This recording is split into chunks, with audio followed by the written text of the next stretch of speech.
If you're still struggling with consent, just imagine instead of initiating sex, you're making them a cup of tea.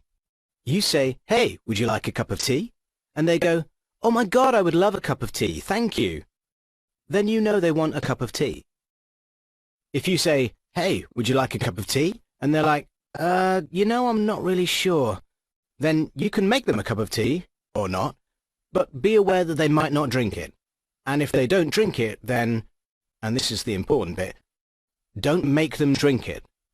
Just because you made it doesn't mean you're entitled to watch them drink it. And if they say, "No thank you," then don't make them tea. At all. Just don't make them tea. Don't make them drink tea. Don't get annoyed at them for not wanting tea. They just don't want tea, okay? They might say, "Yes, please, that's kind of you." And then when the tea arrives, they actually don't want the tea at all.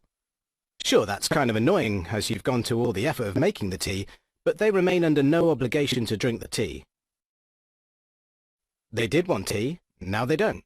Some people change their mind in the time it takes to boil the kettle, brew the tea, and add the milk.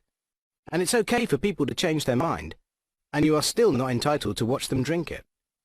And if they are unconscious, don't make them tea. Unconscious people don't want tea, and they can't answer the question, "Do you want tea?" because they're unconscious.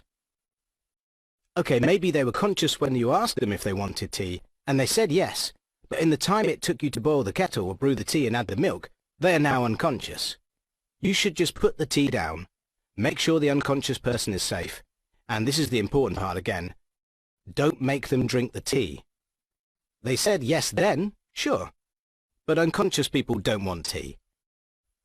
If someone said yes to tea, started drinking it, and then passed out before they'd finished it, don't keep on pouring it down their throat. Take the tea away. Make sure they are safe, because unconscious people don't want tea. Trust me on this.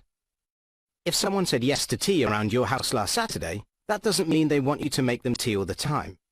They don't want you to come around to their place unexpectedly and make them tea and force them to drink it, going, "But you wanted tea last week," or to wake up to find you pouring tea down their throat going, "But you wanted tea last night." If you can understand how completely ludicrous it is to force people to have tea when they don't want tea, and you are able to understand when people don't want tea, then how hard is it to understand when it comes to sex? Whether it's tea or sex, consent is everything. And on that note, I'm going to make myself a cup of tea.